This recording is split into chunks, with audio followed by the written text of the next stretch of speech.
l'alliance de la famille? Que dit l'alliance de votre ethnie? L'alliance qu'on a évoquée ici disait ceci: vous n'achèterez jamais de parcelle. Non, regarde ta vie. Tu vas remarquer, tu te démarques des autres. Tu arrives à avoir au moins l'ouverture d'une parcelle. Mais la fameuse parcelle, elle devient plus tard parcelle à problème. Et qu'est-ce qui se passe? C'est des gens qui arrivent et qui disent: nous sommes pas d'hôtel. Là, je fais ça encore. Mais toi, quand tu as acheté avant, là, personne ne t'a dit que ça veut des étages. C'est seulement quand tu emmènes ta face, le problème commence, comme disent les autres.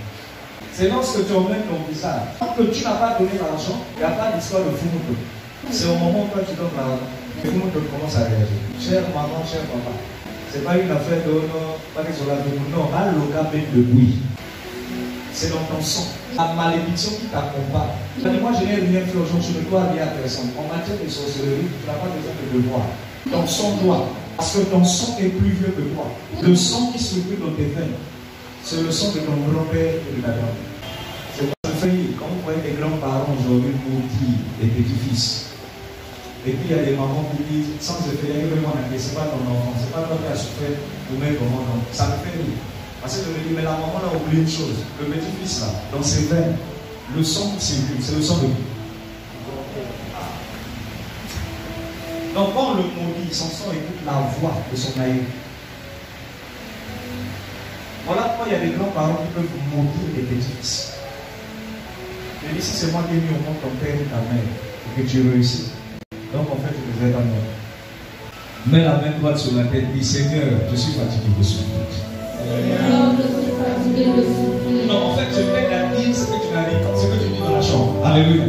Je suis fatigué de souffrir. Il y a un temps pour pleurer et il y a un temps pour se réjouir. J'espère le temps de se réjouir à sonner. Il ne faut pas blaguer avec les alliances. On ne rompt pas, c'est-à-dire on n'annule pas une alliance comme ça. Quand vous-même vous dites Kakabo. Non, vous démenez sans effet, et puis c'est fait. Non. Il y a sans effet et sans effet. Pas blaguer avec les alliances. Voilà une leçon qui a maudit toute sa descendance. À l'époque des aïeux, on nous disait souvent: les filles ne doivent jamais marier tel patois. On nous disait souvent: si vous mariez avec tel patois, on n'aurait pas de souci. Et il y a des grands-parents qui disaient: jamais ma descendance ne se mariera avec des laris. Ça existait. Il y a même des laris qui disaient: jamais vous devez épouser des poules.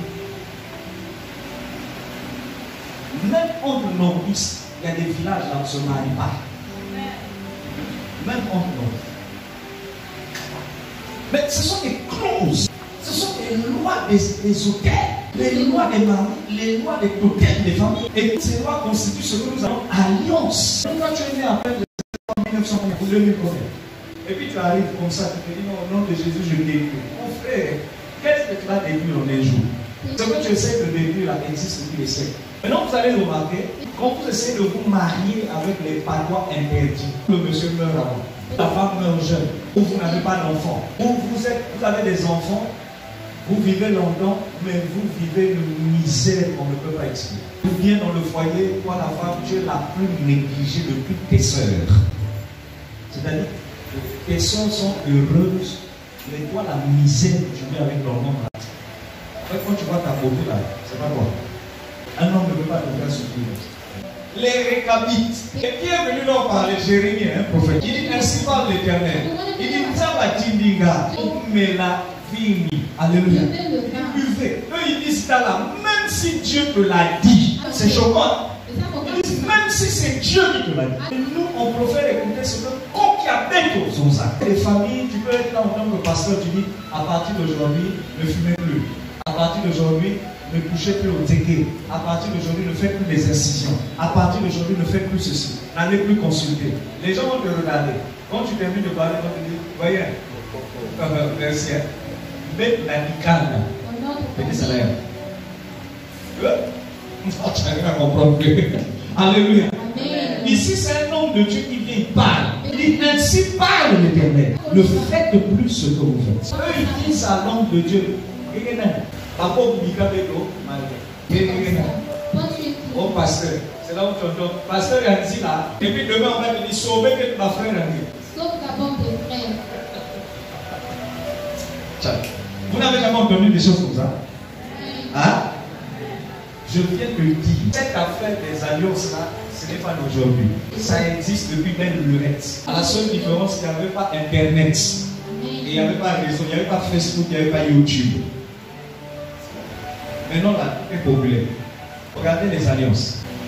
Quand vous regardez la carte d'identité, République du Congo, carte nationale de quoi? Identité. Qu'est-ce qu'il est écrit? Nom, prénom, date et. Après, on a écrit quoi? Sexe. Ça va? Domicile. Et puis, quand vous tournez, il est écrit quoi derrière? Fils de. Et. Maintenant, je t'explique. Lorsqu'on parle des alliances, le Saint-Esprit m'a enseigné ceci. Toutes les fois, une alliance n'est plus respectée dans une famille ou dans la vie d'un individu, le non-respect des normes de l'alliance révèle contre cet individu une loi qu'on appelle les réclamations. Les réclamations veut dire revendication. Et qu'est-ce qui réclame? Ce qu'on a dit que tu ne peux pas vivre. Maintenant, regardez. Est-ce que vous savez que lorsque vous allez à l'ambassade, France, Pologne, n'importe laquelle, et que vous obtenez le visa d'un pays étranger, et que vous arrivez dans ce pays, même si vous n'avez rien dit à la famille, est-ce que vous savez que dans le monde des sorciers, il existe ce qu'on appelle le filtrage d'informations? Que vous le dites ou pas, ils sont comment? C'est pourquoi après vous êtes surpris que quelqu'un à qui tu n'as rien dit, il te dit on n'a rien. Et maintenant je dis, qui va être que je suis ici? Personne. Il le sait. Je t'explique. Lorsque tu vas à l'ambassade, tout est enregistré dans un fichier. C'est au Congo que tu demandes le visa. Mais la France a l'information, leur territoire a l'information qu'un certain quartier interne veut l'envoyer. Et il rentre de telle période. Est-ce que ceux qui sont en France sont de la même famille que nous? Ceux qui travaillent là, à leur immigration, ils me connaissent? Non. Vous plaquez avec le système de filtrage et d'espionnage. Maintenant, suivez-moi. La réclamation dit quoi? Si dans sa famille, il y a une loi de l'Alliance qui dit, tu vas voyager en Afrique, tu pourras aller à Brazza, tu vas aller à Donizi, tu vas à Sibiti, en Caï, et toute ta vie, tu ne verras jamais la France. Qu'est-ce qui va se passer? Si elle ne traite pas cette affaire, elle va voyager. Elle peut avoir le visa. Lorsqu'elle arrive à l'aéroport même de Roissy-Charles de Gaulle, on peut regarder son document et lui dire, c'est pas votre. Donc, ta propre carte, ton propre passeport, on va regarder, et puis voilà l'homme qui dit, mademoiselle, c'est pas vous. Dans le passeport. Si tu n'as jamais transpiré, Amen. C'est ce jour-là que tu diras, oui, la sorcellerie existe. C'est bien moi. Ceux de l'ambassade, au niveau de ton pays, ne t'ont pas dit que ce n'est pas toi.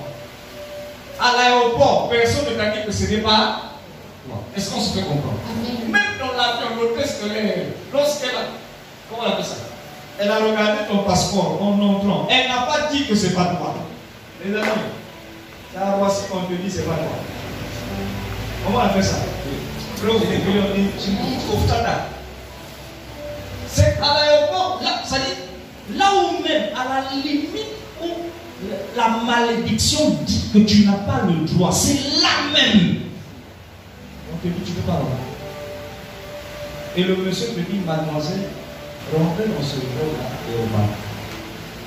Maintenant, tu vas dire sans effet. Je t'explique. Dans ta carte d'identité, tu peux préciser ceci. Fils de et de. Oh, tu es fils de qui? Celui dont tu es fils ou fille là. Qu'a-t-il ou qu'a-t-elle fait de son vivant? Quelles sont les alliances qu'il a eu à contacter? Quelles sont les malédictions, les erreurs qu'il a eu à commettre qui aujourd'hui les enfants subissent? Il est mort. Ce qu'il a fait t'accompagne. Qu'est-ce qui confirme ça? Ta carte d'identité.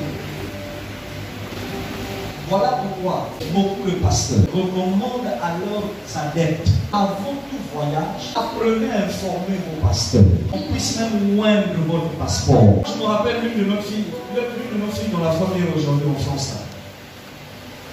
Elle-même, dans ses rêves, elle voyait une vieille personne qui lui disait,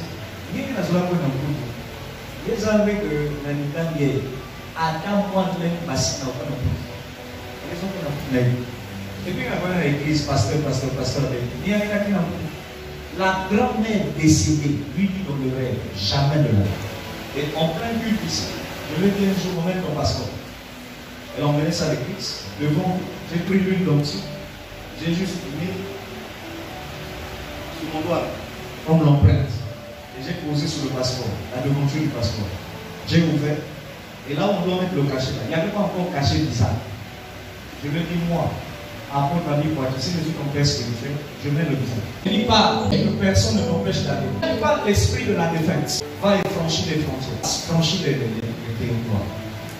Que la France te reçoit. Que la paix de l'Europe t'accueille. Elle est partie. Elle a effectué l'un des voyages les plus agréables de sa vie.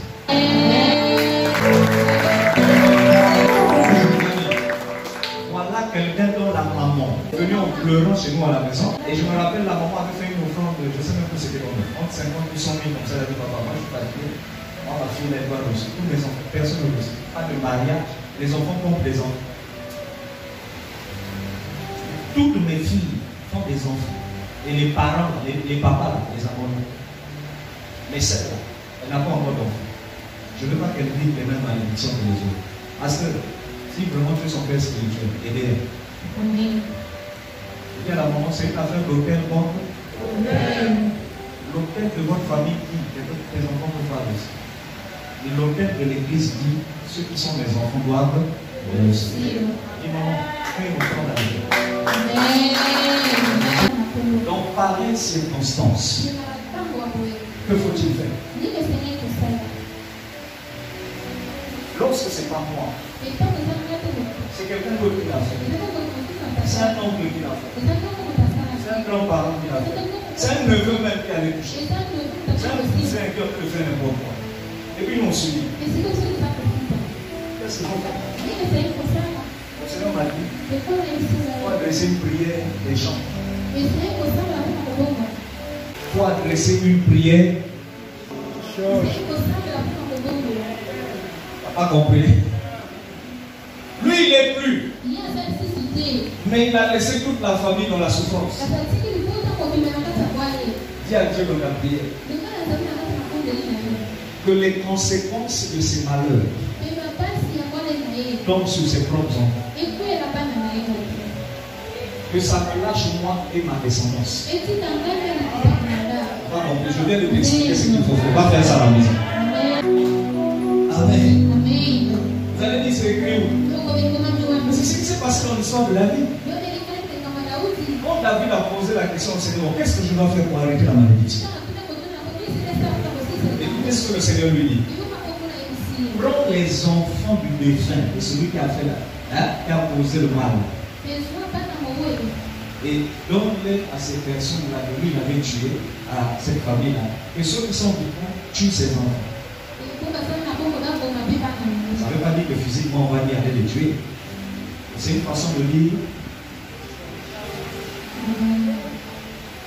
Puisqu'on vous a mis un manteau, prenez ça et vous suivez. Papa n'a pas les yeux. Celui qui est en train de nous maudire et qui sait que lui et moi, on ne dort pas dans le même lit. Même si je ne sais pas il est comment, que ses enfants subissent ce que moi je subis là. Alléluia. Je renvoie cette malédiction qui est en train de s'abattre sur mes enfants. Je la renvoie sur lui. S'il est déjà décédé, tu dis que la malédiction repart dans sa tombe. Aïe, aïe. Je renvoie ce problème dans la tombe. Je renvoie les accusations dans la tombe. Si sa tombe est à Matomi, si c'est à Djosso, à Lungu, tu n'as rien tu peux même faire là-bas. Et tu dis que cette malédiction quitte mon corps. Parce que j'enlève cela de la vie de ma fille, de la vie de mon fils, de la vie de mon petit-fils. Et je renvoie cette maladie là-bas au nom de Jésus. Et ce sont des prières à faire à partir de 23h jusqu'à 1h. Amen. Tu déclares aux autres mondes de là, aux autres banzas. C'est-à-dire, toi-même là où tu as dit, je maudis ce qui a été fait sur mes enfants. On a ce qu'on appelle prier avec orientation. Écoute-moi bien. Même si je ne sais pas qui fait ça, mais dans le monde spirituel, les concernés se reconnaissent. Que les malheurs de mon enfant repartent sur ses. S'ils sont tous morts, que ces malheurs les localisent dans leur forme. Et j'enferme ça là-bas. Les générations à venir ne subiront plus les mêmes souffrances. Les enfants de mes enfants ne seront plus esclaves de ce qu'on a subi. Tes enfants vont souvent dans les tribunaux. Tes enfants vont souvent dans les commissariats. Le réveil de ce comment tu peux arriver ça? Quand David a remarqué ça, David a posé la question au Seigneur, que dois-je faire pour annuler ça? Écoutez ce que Dieu va dire à David dans 2 Samuel chapitre 24. Dieu dit à Samuel, bâtis un autel. Parce que l'esprit de mort agit.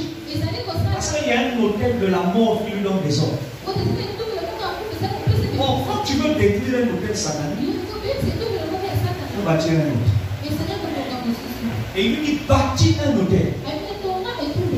Et fais-y une offrande. Qu'est-ce que David a fait? Il allait acheter une parcelle. Le monsieur a dit, ah, tu es le roi. Je te donne la terre gratuitement.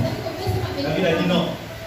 Je n'offrirai pas à l'Éternel quelque chose qui m'a rien coûté. Premier secret, le Seigneur m'a dit, quand tu veux écarter l'alliance de la mort, l'alliance de la maladie qui condamne à la mort, l'alliance des malheurs, la foi, les mauvais signes, tu veux annuler ça.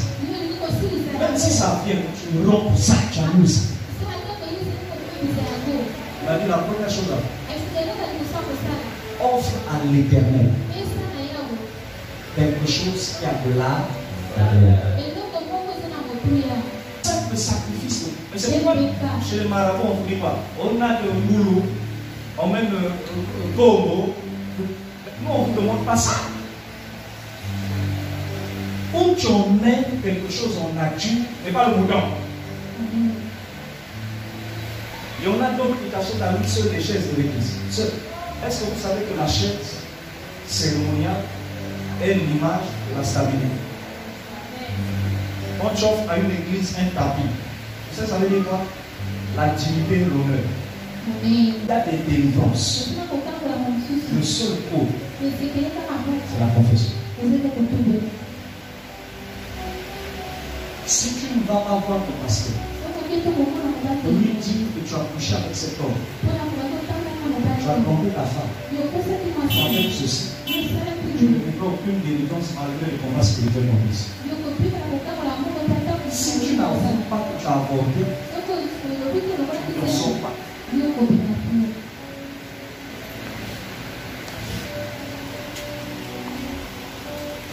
Si tu n'avoues pas que tu as bouffé ton père spirituel,